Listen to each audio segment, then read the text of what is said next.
Auzubillahiminash-shaytanir-rajim. Bismillahir-rahmanir-rahim. Lecturer Muhammad Irfan Khan from Superior Group of College Miawali. बच्चे आज का हमारा सेकंड ईयर का बहुत ही इम्पोर्टेंट लॉन्ग क्वेश्चन के हवाले से टॉपिक है और टॉपिक का नाम है हाइड्राइड।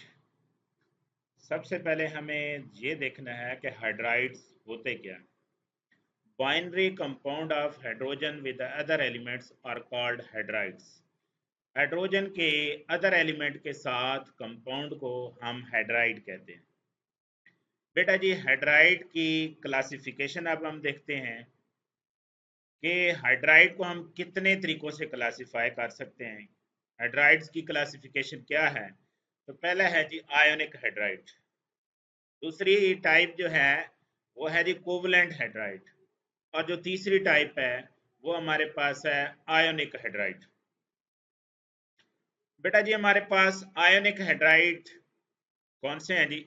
हमारे पास जो मोस्ट इलेक्ट्रोपॉजिटिव एलिमेंट होते हैं वो आयोनिक हाइड्राइड बनाते हैं। मोस्ट इलेक्ट्रोपॉजिटिव एलिमेंट कौन से हाइड्राइड बनाते हैं? Ionic hydride. The element of group 1a and heavier members of second A form ionic hydride। form ionic hydride। जैसा कि हमारे पास लिथियम हाइड्राइड है, सोडियम हाइड्राइड है, ये ग्रुप फर्स्ट ए के हाइड्राइड है, कैल्शियम हाइड्राइड है, बेरियम हाइड्राइड है। तो ये जो आपको येलो फॉर्म में नजर आ रहे हैं ये सारे के सारे क्या हैं जी? आयोनिक हाइड्राइड है। अब हम इनकी प्रॉपर्टीज को देखते हैं जी। बेटा जी अगर पहली प्रॉपर्टी हम इनकी देखें तो ये सारे के सारे क्रिस्टलाइन इन नेचर है, यानी सॉलिड फॉर्म में एग्जिस्ट करते हैं। तो ये इनकी हो गई physical state. Number 2 melting and boiling point. Ionic hydride जब ये क्रिस्टलाइन सॉलिड हैं तो इनके अंदर फोर्सेस ऑफ अट्रैक्शन स्ट्रांग हैं, तो इनके melting and boiling point high होंगे। Next conductivity. बेटा जी कंडक्टिविटी जो है दो चीजों पे डिपेंड करती है, फ्री आयंस पे और हमारे पास जो है जी फ्री आयंस या फ्री इलेक्ट्रॉन पे। तो बेटा जी आयनिक हाइड्राइड है तो इनमें हम फ्री आयंस देखेंगे। तो बेटा जी सॉलिड स्टेट में फ्री आयंस नहीं होते क्योंकि आयंस क्लोजली पैक्ड होते हैं, इस वजह से ये कंडक्शन नहीं करते। लेकिन मोल्टन स्टेट और सोल्यूशन फॉर्म में आयंस फ्री हो जाते हैं, जिसकी वजह से ये क्या करेंगे? कंडक्शन करेंगे। नेक्स्ट बेटा जी प्रॉपर्टी जो इनकी है वो है सॉल्युबिलिटी। बेटा जी ये आयनिक सॉलिड पोलर हैं, तो ज़ाहिर है लाइक डिजॉल्व लाइक रूल के मुताबिक ये किस में डिजॉल्व होंगे? पोलर सॉल्वेंट में। तो ये था सारे का सारा आयनिक हाइड्राइड्स के मुतालिक। नेक्स्ट है जी हमारे पास कोवलेंट हाइड्राइड। बेटा जी कोवलेंट हाइड्राइड्स कौन बनाते हैं जी? Some element of 3a and 4a to 7a, ये सारे के सारे कोवलेंट हाइड्राइड बनाएंगे। ठीक है, यानी ये इन ग्रुप के एलिमेंट और हाइड्रोजन इलेक्ट्रॉन शेयर करेंगे, जिसकी वजह से जो बॉन्ड बनेगा वो कोवलेंट बॉन्ड बनेगा, जिसकी वजह से हम इनको कोवलेंट हाइड्राइड कहेंगे।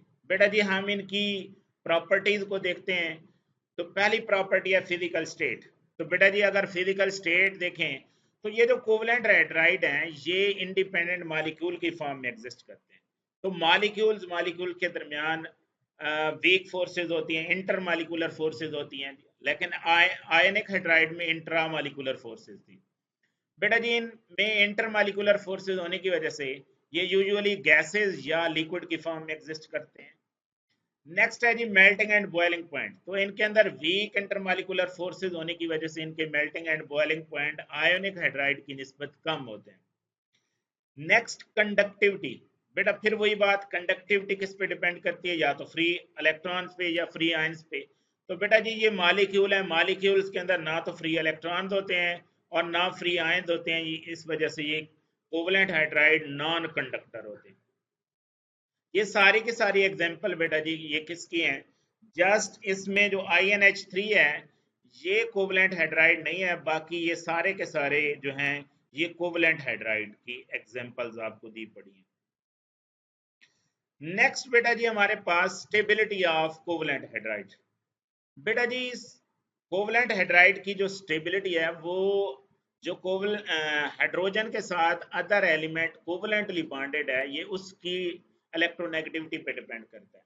जैसे जैसे हाइड्रोजन के साथ जो अदर एलिमेंट बॉन्डेड है उसकी इलेक्ट्रोनेगेटिविटी बढ़ती जाएगी तो कोवलेंट हाइड्राइड की स्टेबिलिटी भी बढ़ती जाएगी। जैसा कि कार्बन के साथ इसका हाइड्राइड है, नाइट्रोजन के साथ है, ऑक्सीजन के साथ है, फ्लोरीन के साथ है। तो कार्बन से लेकर फ्लोरीन तक इलेक्ट्रोनेगेटिविटी बढ़ रही है, इस वजह से स्टेबिलिटी भी बढ़ रही है कोवलेंट हाइड्राइड की।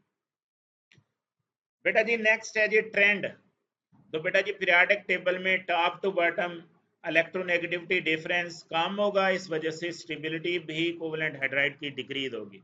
लेकिन left to right electronegativity difference बढ़ेगा जिसकी वजह से स्टेबिलिटी ऑफ कोवलेंट हाइड्राइड भी बढ़ेगी। नेक्स्ट है इंटरमीडिएट हाइड्राइड। बेटा जी लेस इलेक्ट्रोपॉजिटिव एलिमेंट जो हैं वो इंटरमीडिएट हाइड्राइड बनाते हैं। जैसा कि हमारे पास सेकंड ए ग्रुप के एलिमेंट, सेकंड बी के एलिमेंट और INH3 ये 3A का एलिमेंट है। ठीक है जी, ये क्या बनाते हैं जी इंटरमीडिएट हाइड्राइड बनाते हैं। ये इंटरमीडिएट की हाइड्राइड की एग्जांपल दी गई हैं BH2, MgH2, ZnH2, CdH2 and INH3। These are all intermediate hydride. तो उम्मीद है आज का लेक्चर आपको समझ आ गया होगा। इंशाल्लाह नेक्स्ट लेक्चर में हम एक्साइड को एक्सप्लेन करेंगे।